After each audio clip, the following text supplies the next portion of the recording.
since we were in the anthropology department, we have around us some anthropological artwork too, or some art that anthropologists consider art, but maybe the people who made it didn't necessarily. It's functional. Right, consider it art. But we put this up, the fish there, because there was some old books and dead plants around. So, and then I said, well, these dead plants might be indicative of academia anyhow, so maybe we should leave them in, but then I thought better of it. And we don't want any visual metaphors. No, so. And I was just going to give you something to sign. Okay. As you know, That's right. academics, IRB. Mm-hmm. This is just, you probably know that whole thing, and you just put your initials. This is the one saying that what the project is and that you agree to participate in.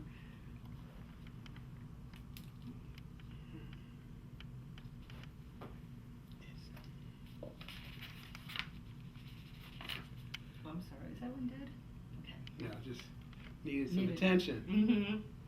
You know what that's like? Oh, you know what? They have you sign Okay. initials on all the pages. All right. It's just to tell you that no conversation. Okay, you will not be paid. Confidentiality. You know, I had to go through long before I was able to even talk to anybody here. They had to establish that I was not doing research. Oh yeah. Yeah, this is not research. Mm-hmm. But the meaning of it was not research. So. Okay. And that's Bill's project, film. I mean, what do you call it? Both the photography and film. It's portraits in cinema. Okay. Somebody said, "Is this a documentary?" I said, "No, it's not a documentary." Mm-hmm. Yeah, they're really kind of rigid at the schools. If I know that it's changing because documentarians and people doing artwork used to not have to have IRBs, and I've been hearing more and more about people wanted to change that. So I don't know. Maybe we're having. Yeah, it was several weeks before I could do anything. Mm-hmm. Well, and things go slow, and It took longer than I was comfortable with, but we finally got to it. So the date is the 21st. First, yeah. Yeah. I knew I wrote it on the front of the page, but I.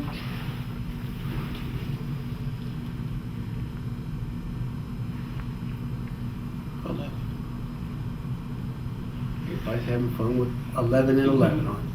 Today, time. What is it? Right now, what's the time you guys got? Time. 3:48. 3:40. What's that in military? That's 15:40, right? Yeah. 15:48. Oh, 48. 15:48. And then I'm having one more sign because what I did was I kind of used what you were doing just to say that a waiver for the model because, but it's only going to be used for this project, as you know. And so I just wanted to, in case that I would need that for a film festival, because I'm hoping to enter it in your new school, the Margaret Mead Film Festival for short anthropological documentary. So. Yeah, that's the real issue of how, what do you call what you do, and just because it ends up in that particular context doesn't mean it can't go in another. But there's some people who are really, really rigid about those things. Like, for example, there are people who would consider the meaning of hope a film. They wouldn't consider it anything other than that. They wouldn't consider it a video installation. They wouldn't consider it. It could only be one thing. And we're at an age where, at least in terms of media, there are multiple platforms for what we do. Right, you can't call something one thing anymore. And not only that, you can't survive and prosper if you're in only one particular genre. So I haven't decided whether to keep my glasses on. Okay. Well, will you be entering also? Will you enter in film festivals and what? I think I will. I think I will, because the whole idea is for this thing to cross boundaries, and to have the maximum amount of opportunity to impact people. So that's one of the reasons I'm not excluding the White Cube or the gallery or the museum at all from what I'm doing, but it's not the primary destination, Okay. at all. So, I think that's good. no, it's not. Reaching more people. Yeah, it's not. I came here thinking like that, Yeah. for so-called professional reasons, but that's not my modus operandi as an artist or as a citizen. So, how can I redefine not only contemporary art, but how can I redefine what public art means? Because in most people's minds, public art serves a function of decorating architecture, or the public spaces near commissioned architecture. And it's so much more than that. Now, I shouldn't probably say okay, and I'm supposed to be just shaking my head. All that stuff can be. Okay, I didn't know because Yeah. I haven't done these. Can we move the water bottle with Oh, the yeah. cup though? Yeah. Because I catch that. Okay. Cool. I'll put it down Then here. we're So I good. just wanted to make sure because The coffee cups are okay. It was Coffee just cups that are okay. thing that's Okay. tall Okay. and kind of. Okay, and you want a Thank you. fancy? Thank you. thing Thank that's you. got some A art on it. Maori, no, that doesn't. Looks like some cockroaches. Yeah, it does. Thing. But all that stuff gets edited out. So Okay. Yeah. I think perhaps the only thing you probably want to avoid, both of us, we want to avoid crossing one another Okay. in terms of that can't get edited out very easily. No, yeah, when crossed. All right. Yeah. All right. So, should we start with some Yeah. of the questions? Yeah. Okay. We'll start out here with. I think I sent you a few, but Right. I kind of switched them up a little bit, Mhm. but I think they're pretty much what I sent. And what I was wondering if you could just talk a little bit about your background and your path from your background to becoming an artist and a scholar, and what were your experiences? What were the things that inspired you, and how did you? I mean, because that's not a usual profession or a common profession in our society. Art, we don't hear you can become an artist or a scholar even oftentimes. So I was just wondering if you could give us a little background on that. Well, I'm the firstborn son of William and Eleanor Gaskins of Philadelphia, Pennsylvania. And my parents' education for structural reasons that have to do with education and race during the 1930s and the 40s and the 20s. Their education didn't go beyond the 8th grade, but they were two of the smartest people I've known. And I started reading when I was 3. Started the first grade at 5. Graduated high school at 17. Yeah. So that's a reflection of the expectations that they had of me around education, as well a reflection of the fact that one of my responsibilities was to read the newspaper every day and be able to talk about current events. So you were reading. Your parents were they not able to read? Or Oh, they were literate. read, Both of them they were literate. Yes. But they wanted you to be able to discuss. They wanted me to be able to discuss what was going on in the world. My mother especially. Oh. Okay. And so I'd get questioned, and more importantly, we'd be in the midst of discussions about things that were going on. And so my childhood and adolescence took place during a period of time that Martin Luther King called powerful days. That was that period of time where the United States had to reconcile the distance between its principles and its practices in the matter of the African and African American presence in the United States. And so my adolescence was during the late 60s and the 70s. So this was a period of time where discussions about relevance, discussions about ideas were simply commonplace. And you had to take a stand one way or the other about the issues of the day. There was no such thing as escapist popular culture. Right.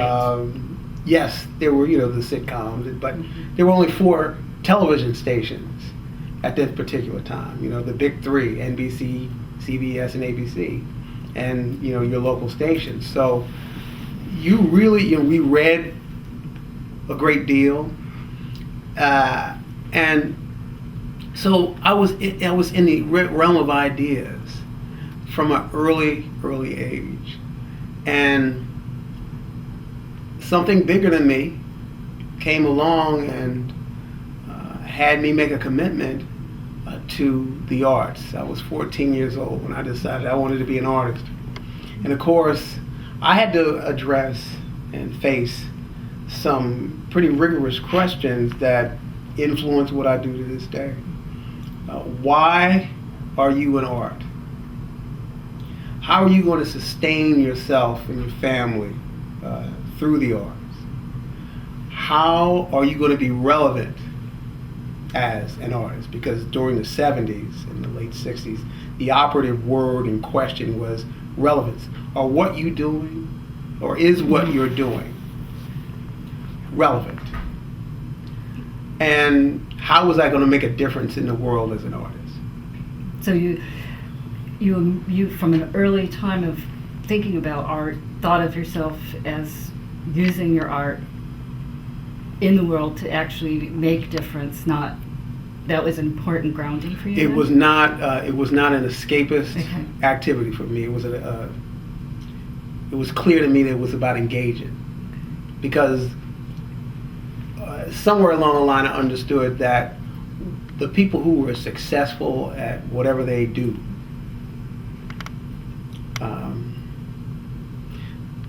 they did something that was in line with their personality. So I come from a big family.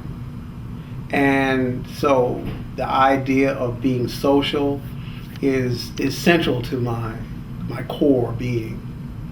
So I really wasn't interested in doing something that was going to get an audience of 10. Right. Really intelligent, literate, urbane people. Mm-hmm. I was interested in getting those people, as well as my mother and father, as well as the people from my neighborhood, as well as people I didn't know. So I would eventually graduate from the Tyler School of Art at Temple University as a photography major. And because I heard the mantra that I would starve going into art, I set to prove everybody wrong by pursuing a track in commercial art.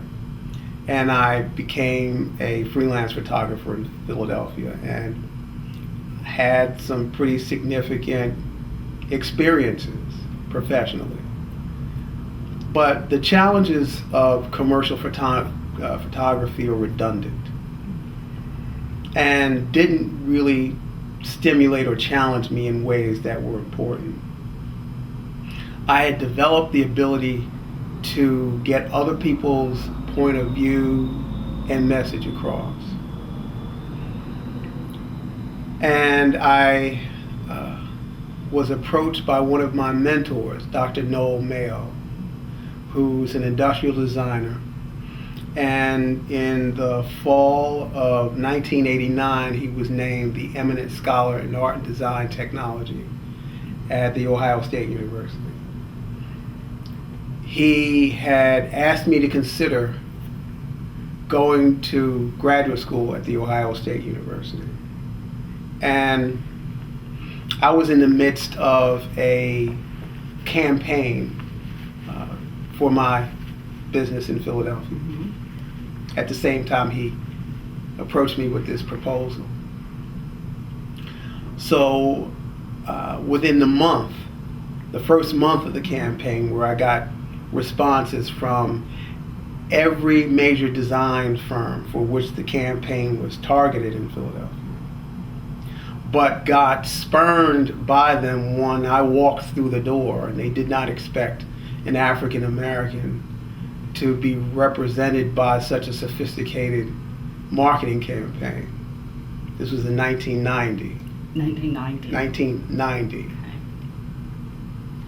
It was clear to me that the offer to go to graduate school was the path I needed to take. And my entering graduate school was the beginning of a period of time where, after learning and mastering the ability to get other people's messages and points of view across, it was time for me to develop the ability to get my point of view and my messages across. So I went into the Ohio State University with no plan whatsoever to become a professor. But I was teaching, I taught all 6 quarters. I was at the Ohio State University. I taught photography, and 15% of the education that takes place at the Ohio State University is at the hands of graduate students. Right. So teaching assistant is kind of a misnomer. We were teachers. So at various points, students would ask me, what are you going to be doing when you graduate? And my idea was that I was going to go back to Philadelphia, armed with these credentials and this added experience, back into entrepreneurship. Say no, you need to teach. And one student in particular told me, you are a teacher, you shouldn't stay here. And it wasn't until an encounter with a student who had the idea of doing a film where she and I would debate over the relevance of race in the United States. Did I change my mind about that? Whether or not the path for me was the academy or not. Make a long story short, I asked her, what's the message of the film? Well, that racism is an excuse. I said, well, who's the film directed at? He said, young African Americans. And she happens to be a Caucasian student. So I said, if race is so irrelevant in American life, and in my life in particular, tell me why there's so few tenured African American faculty at the Ohio State University. She says, well, that's easy to explain. She said, there are more whites in the population. I said, okay. Well then, if the preponderance of whites in the population explain their dominance in higher education, then why are the majority of players in the National Basketball Association African American? And she actually thought before she answered, and she said, well, they're better at that. And so here I was in a room with a young woman who was about to graduate from the largest, or one of the largest universities in the country, armed with the skills of filmmaking, a lethal weapon in some people's hands. And she'd gone through 4 to 6 years of education,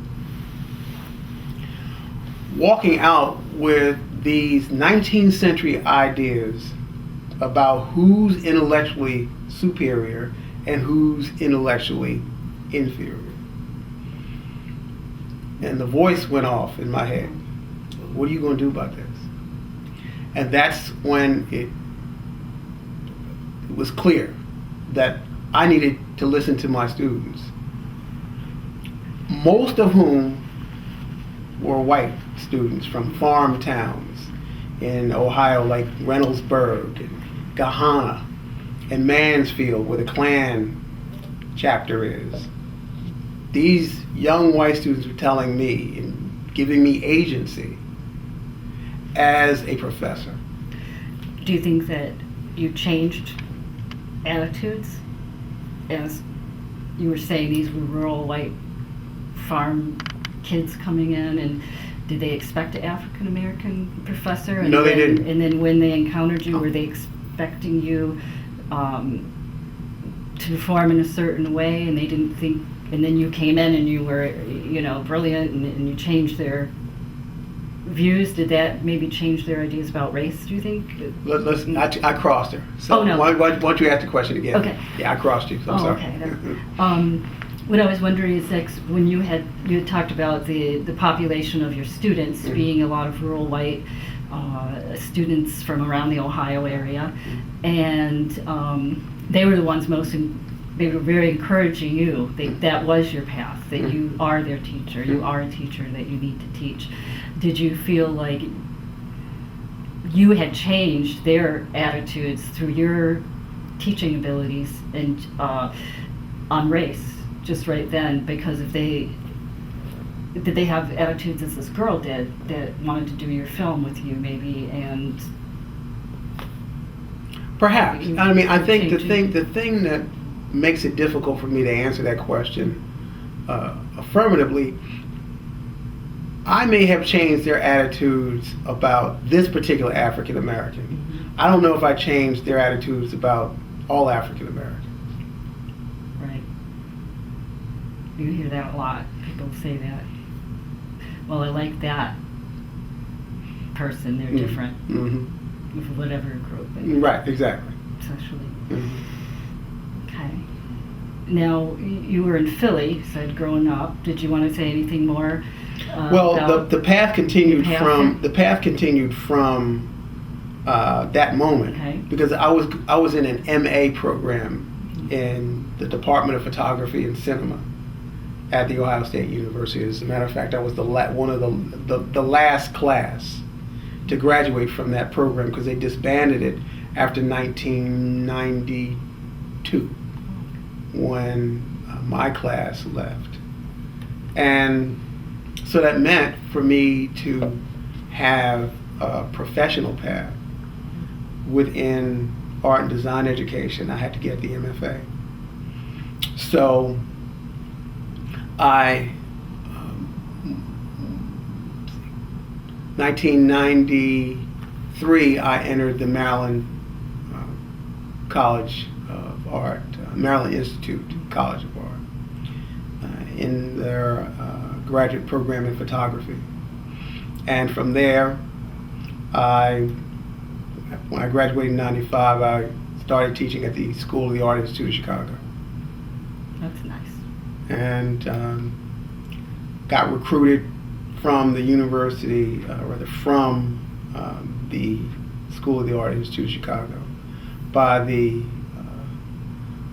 University of Missouri, Kansas City Department of Art and Art History. And from there, I went to back east. I was teaching at the same time for 1 year I was at Howard University and Parsons School of Design at the same time. The Howard University assignment was 1 year, and I've been at Parsons ever since. So, for me, that moment with that young woman, whose name I believe was Kelly, made clear to me that merging the visual arts with the liberal arts would be the path that I would take. And also that the courses that I wanted to teach were not about how to make a photograph as much as why to make a photograph. Because Photoshop 3.0 had come out when I was in my MFA program. And there was all this anxiety among my colleagues about the relationship between having this digital literacy and employment opportunities. And I said, you all will have to learn now. Somebody has to teach these young people how to think through these tools. That's what I want to do. Because my analysis of the situation told me that if I went on the track of teaching students software, I would homogenize myself. Let me do that again.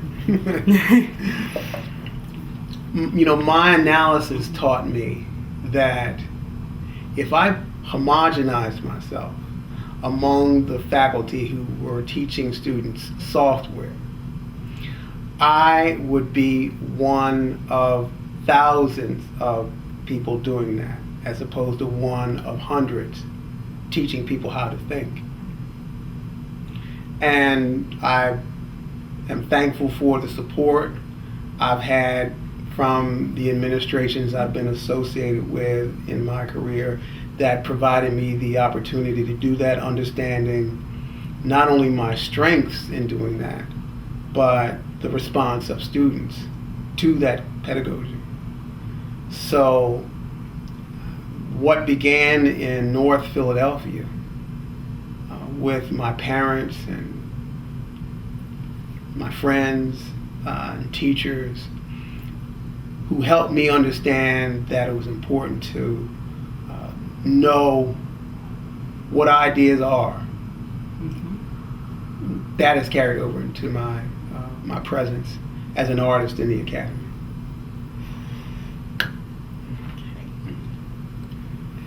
Thank you Mm-hmm. for giving us that background. And I looked at that. Comes out. It comes out. That's not a short answer. oh, no, that's fine. No, it's great. We've got a lot of, there's a lot of depth and Mhm. stuff in that. It's good.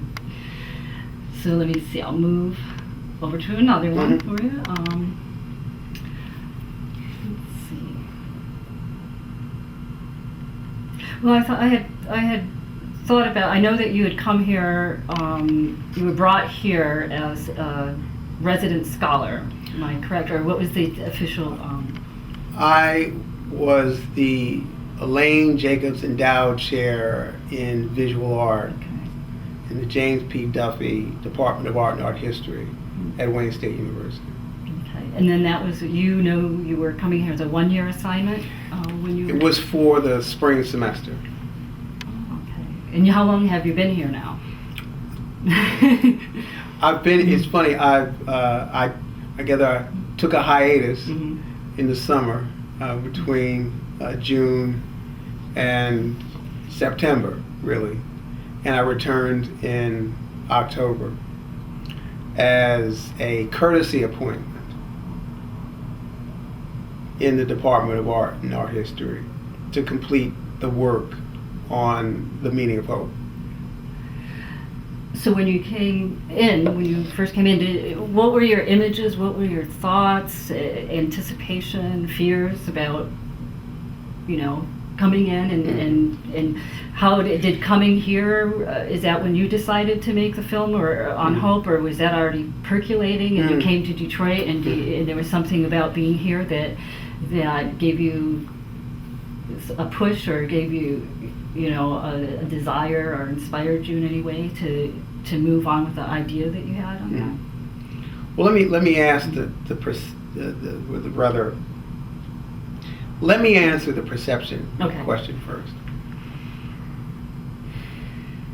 There are many parallels between the city of Detroit and the city of my birth, Philadelphia. They're very, very, very similar in a lot of ways. Add to which I had been associated with the Department of Art and Art History since 2007. That was the year I was invited by Mame Jackson to participate in a symposium on the future of African American art history.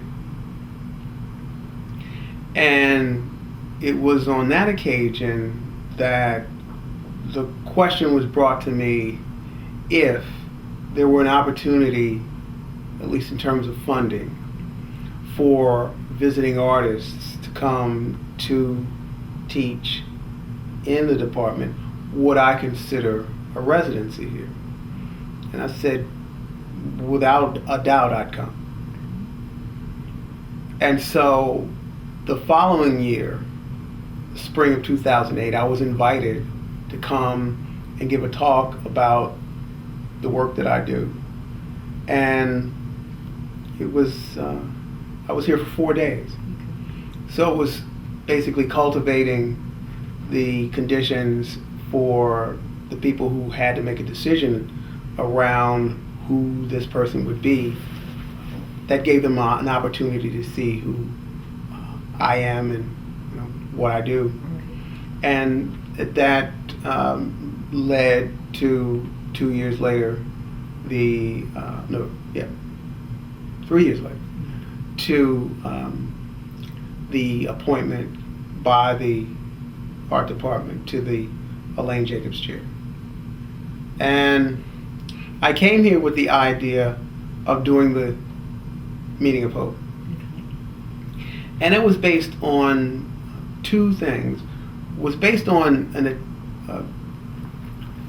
first of all, a sermon that Martin Luther King gave December 12, 1967, to celebrate the 90th anniversary of Dexter Avenue Baptist Church in Montgomery, Alabama, the place where his career begins. Mm-hmm. And it within the sermon, he talks about the meaning of hope. And it was a sermon that was to lead the Poor People's Campaign that he conceived of to bring the civil rights movement to the next level in his estimation, centering it on the issues of poverty in the United States across race, where he sought to achieve and extract from the federal government guaranteed income, guaranteed employment for all Americans, either or both. And so in 2008, when Barack Obama was elected president, there were all these prognosticators and pundits and just citizens talking about what they hoped he did. Okay. And these people were forgetting what he said in Millennium Park. What was that, Grant Park in Chicago, the night of his acceptance. He said that it really wasn't about him. It was about everybody. And knowing that most presidents get forced to do what's right for the citizens. Basically, he was telling them that, you got to force me to do what needs to get done. And so I went to the inauguration with a crude little DV video camera with the express mission of asking people what they hoped to do over the next 4 years. So that was the germination. That's what that's what it was, and what was going to happen at that point if I had extracted enough thoughtful responses from people. I was going to merge those responses with children reading these excerpts. That was a powerful day, and one of the things I learned from that is that if you want a thoughtful response from somebody, it's not going to happen necessarily spontaneously. So I came away with 3 responses, and the lesson that this needed to be done in a different way. So I put that project away and the idea behind it, until the residency opportunity came. And I decided that there was no better place to do this than in the city of Detroit, a city where people beyond the limits of the city would associate hope with it or its people. Most people outside of Detroit don't associate hope with Detroit or its citizens. So I wanted to do that. I wanted to challenge these apocalyptic representations of the city that have been popular within fine art as well as in popular culture. I wanted to extend my relationship with the photographic portrait into digital cinema. And I wanted to expand the nation's vocabulary around Martin Luther King beyond I Have a Dream. So, Because I think that speech, the hope speech, is so powerful, and most people haven't. most people haven't heard of it. They've not heard about it Right. at all in most cases Yeah. because one is not published anywhere. I only heard it from you, Mm. and then I looked into it, and Right. then I'm like, wow, this is really, everyone needs to hear this. For everyone. So, and interestingly, none of the people participating in it will hear at least the entirety of the section of the sermon that I'm using until they see the film. So they are all part of what he would call the beloved community that comprise the entire symphony of this section of the film on the meaning of hope. Thank you. Okay. Let's see what we got here. Oh, well, you started to talk about this. Right now, just with your question, I was just going to ask you, what did you think about the people when you met here? You know, that you met when you came here, when you started meeting these people, and was there, you know, our typical media reflection or reflections of representation of Detroit, you know, are showing, like you said, the hopelessness, the abandonment, the people have no hope, they're just shuffling around on the streets. So when you came here and you started meeting people, how did that, what kind of people did you meet, and how did it, and was that what you expected? Did you have preconceptions from the media campaign of Detroit being the murder city and just nothing but negative usually when you... I know I don't ever see positive things until recently when I'm outside of the city, and when I've gone places and said I was from Detroit. Even when I was younger, people would say, "Do you have a gun?" Poor thing. Yeah, but I got a lot of people move out of your way. Nobody was messing with you. I went to Texas for a while, and they said, "So where are you from?" And I'm saying, "Detroit." And they're like, "Ooh, you carry something?" Are you packing, right? Right. So I'm thinking that a lot of people actually have apprehension and fear of the people in the city. So, but then you've had, what's your experience with the... Well, from the first time I came here in 2007, all I've met is one extraordinary person after the other. And I would say, you know, at the top of that list would be Grace Lee Boggs. Oh, yes. And Rick Sperling, the CEO of the Mosaic Youth Theater.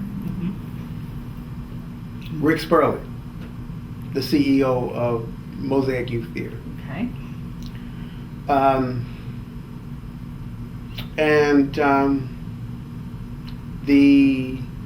The students who are connected to that project.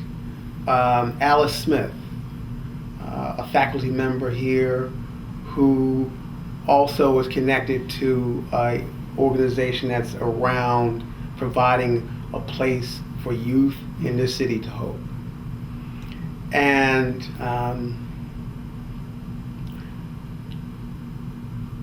just extraordinary people. Just extraordinary people. I know, I've met nothing but extraordinary people when I come to you. I've met so many, but I've always found Detroiters to be friendly. I never found that to be, people smile. You go to New York and even many places that, you know, are even supposed to be friendly cities in the South even and things, and I don't have people smile and everywhere. Even the most kind of grumpy person walking down the street will at least give you the nod. Exactly. And be like, Exactly. You know, just high. Exactly. So that was, And in terms of what contemporary artists have chosen for their raw material with respect to the city, it's the detritus of the city's industrial past. And I really wanted to focus on the people and introduce these people to those folk outside of its limits and get familiar with their faces, with their voices, and the way they thought about the 21st century through thinking about this concept of hope. And it's been very, very gratifying. and just was going to ask you to just say a few words about Grace Lee Boggs and Mhm. your relationship to her since you've been here, because you said she was such an inspiration to you. Well, before I left in May, I saw her 2 days before I left. And both myself and my project had gotten anointed by her. And we had a wonderful conversation at her home about her recollections of King. And she's close with one of his contemporaries, Vincent Harding, who co-wrote the speech he gave opposing the Vietnam War in 1967. 1967 was a big year for Martin Luther King. And it's the King most Americans don't want to deal with. They want to freeze Martin Luther King on the steps of the Lincoln Memorial in August of 1963, where he talks about a dream that he had. And most of the time, people, they'll use that quote, but they won't use the quote that says, "We came here to cash a check marked insufficient funds."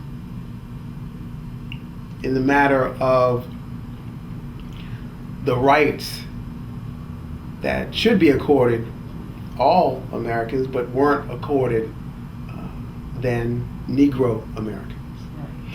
Nobody quotes that one. No, I don't think I've ever heard it or seen it on a plaque or anything when the plaque ends with that. No, it's not in the monument. It's not down in DC in that monument.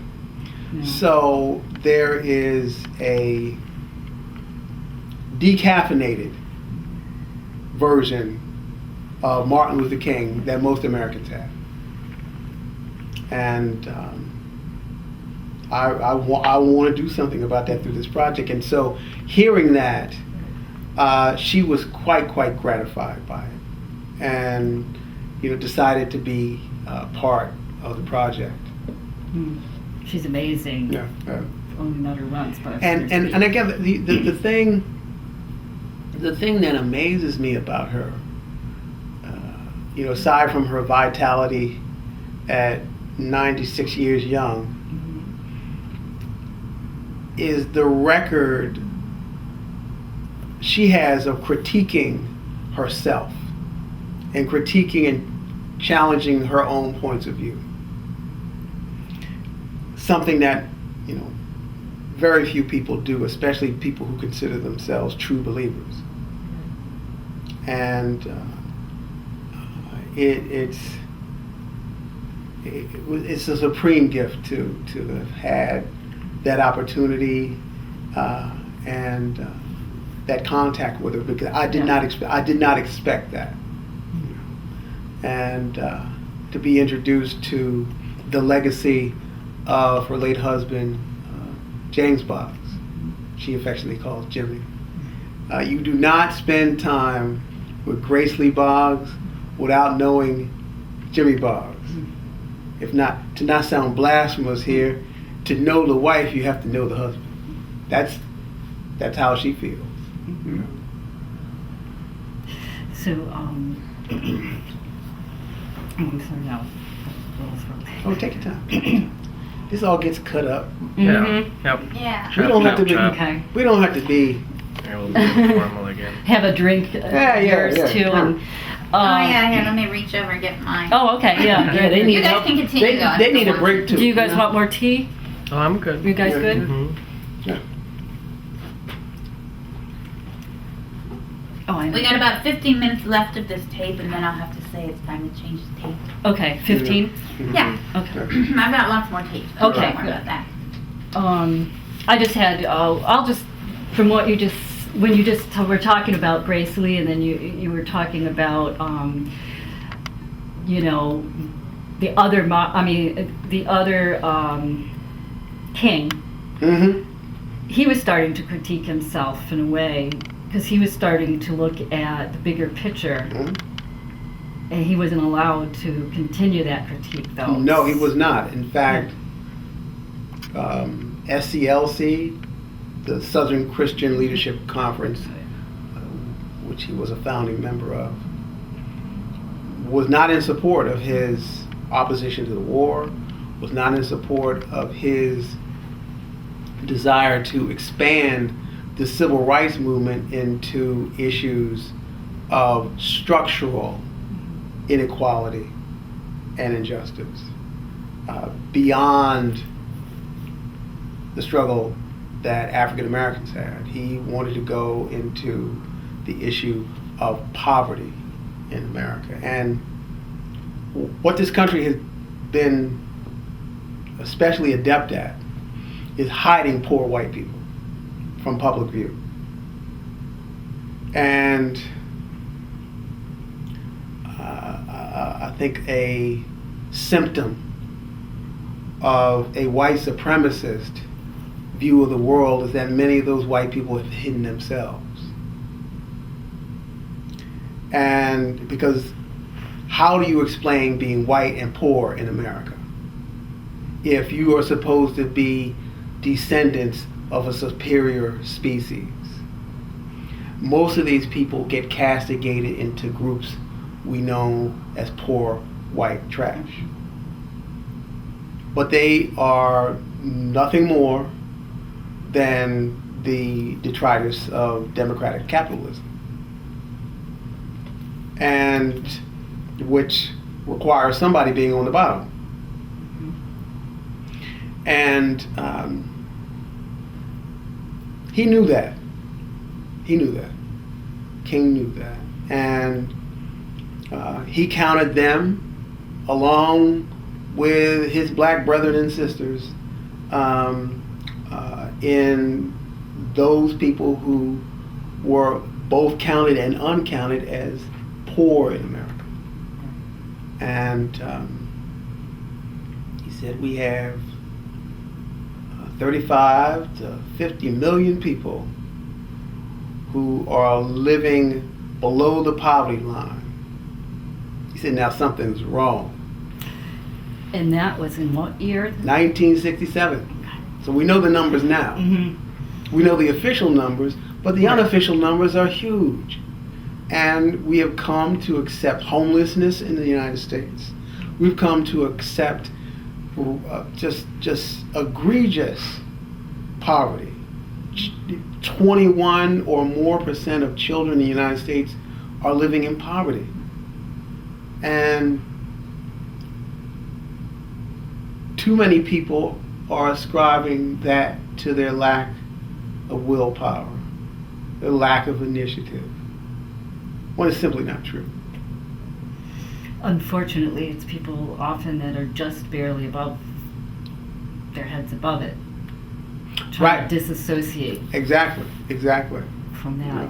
know, most of us sitting in this room with one paycheck away. Right. So, so yeah, that king that was calling for economic withdrawal as late as August 3rd,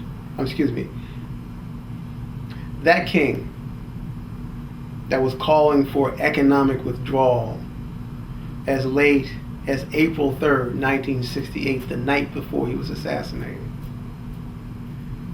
It's the same king that was talking about the importance of eliminating poverty in the United States for all Americans. And that was the last. That was the last campaign. Okay. That was his last campaign. I'm sure And- you'd have something to say. I don't know if this may be too much off track, but about how the timing of that, maybe just of the assassination with the. Oh, wasn't coincidental. Wasn't Yeah. coincidental. And the thing that's so, I guess, pitiful, Yeah. Mhm. and represents the lack of complexity Yeah. that many Americans bring to analysis of our contemporary conditions. He was being castigated as a communist. But in his speech on the occasion of the 10th anniversary of the Southern Christian Leadership Conference, titled, "Where Do We Go From Here?" He said that capitalism forgets that life is social. Communism forgets that life is individual. And the kingdom of brotherhood is found neither in the thesis of capitalism nor in the antithesis of communism, but in a higher synthesis that combines the truths of both. And something as simple as that was simply too complex for most people to address. Unfortunately, and I just wish we could have known what was going to happen. I mean, but we all thought having him taken, Well, what would have been next. Things would have been different, I think, well, if he could have got a dialogue with the poor. it's all laid out for us Mm-hmm. to finish that work. We just have to pick it up in the first place. Mm-hmm. And what that means is embracing and becoming students of Martin Luther King circa 1967-68. Yeah, and I love the fact that you're bringing that in with your project. Mm-hmm. It's exciting. So I'm going to move on to something. Should we change videos? This now? might be a good time to Okay, ask 'cause if we're there's going to move on. Okay, All right. there's a good question next that's going to go